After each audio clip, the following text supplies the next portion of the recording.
शहरातील गावदेवी मार्केटला काल पहाटे लागलेल्या भीषण आगीत मृत्युमुखी पडलेला एक अग्निशमन दलाचा जवान आणि एका सुरक्षा रक्षकाच्या कुटुंबियांना प्रत्येकी 10 लाख रुपयांची मदत जाहीर करण्यात आली आहे.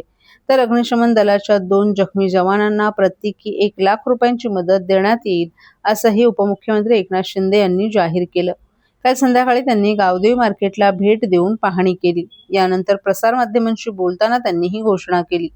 यावेळी त्यांनी गावदेवी मार्केटमध्ये झालेली आगीची घटना ही अत्यंत दुर्दैवी असून या आगीत 2 जणांना आपला जीव गमवावा लागला असून या घटनेत मृत्युमुखी पडलेल्या दोन्ही जवानांना आपण श्रद्धांजली अर्पण करतो, असं शिंदे यांनी सांगितलं. तसंच झालेल्या घटनेची गंभीर दखल घेऊन या मार्केटचा आणि ठाण्यातील इतरही मार्केटचा तातडीनं इलेक्ट्रिक ऑडिट आणि स्ट्रक्चरल ऑडिट करण्याचे त्यांनी निर्देश दिलेत. तसंच या घटनेत मृत्युमुखी पडलेल्या जवानांना विम्याचे 12 लाख रुपये तातडीनं देण्यासोबतच ठाणे महानगरपालिकेकडून प्रत्येकी 10 लाख रुपये देण्यात येतील, असंही त्यांनी जाहीर केले. या आगीत व्यापाऱ्यांचे आणि गाळेधारकांचं मोठं नुकसान झालंय. अपरात्री आग लागल्यानं त्यांना सामानही बाहेर काढता आलं नाही. त्यामुळे मार्केट हे संपूर्णपणे आगीत जळून भस्मसात झाले. ठाणे महानगरपालिका आयुक्तांना हे मार्केट तातडीनं स्वच्छ करून त्यात इलेक्ट्रिकचं काम पूर्ण करून येत्या 10 दिवसात व्यापाऱ्यांना पुन्हा व्यवसायासाठी हे गाळे हस्तांतरित करावेत, असे निर्देश दिले असल्याचंही शिंदे यांनी सांगितलं. यानंतर उपमुख्यमंत्री एकनाथ शिंदे यांनी कळवा येथील छत्रपती शिवाजी महाराज रुग्णालयात जाऊन या घटनेत जखमी झालेल्या अग्निशमन दलाच्या 2 जवानांच्या तब्येतीचीही विचारपूस केली. यावेळी त्यांनी डॉक्टरांकडून त्यांच्यावर उपचार सुरू असलेल्या उपचारांची माहिती घेतली. यावेळी त्यांनी त्यांना विश्रांती घेण्यास सांगितलं. तसंच गरज लागल्यास त्यांना खासगी रुग्णालयात दाखल करण्यात यावं, असेही स्पष्ट निर्देश दिले आहेत.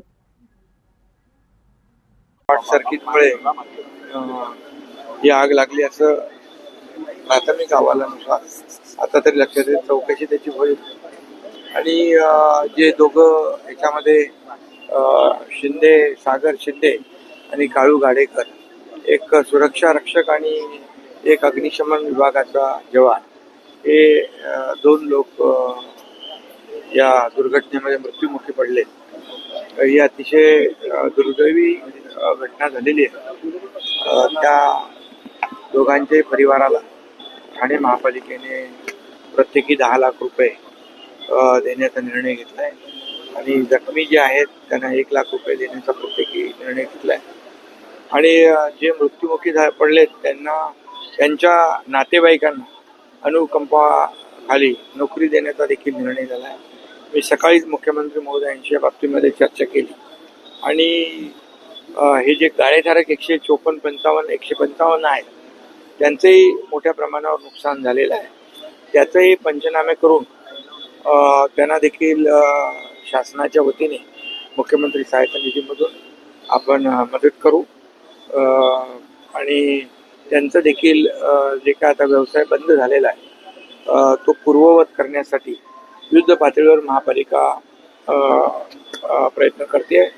संपूर्ण इमारत आहे त्याची स्वच्छता पहिली केली पाहिजे, साफसफाई, त्याची रंगरंगोटी केली पाहिजे, त्याचे जी काही सगळी वायरिंग जळालेली आहे, इलेक्ट्रिफिकेशन करायला पाहिजे.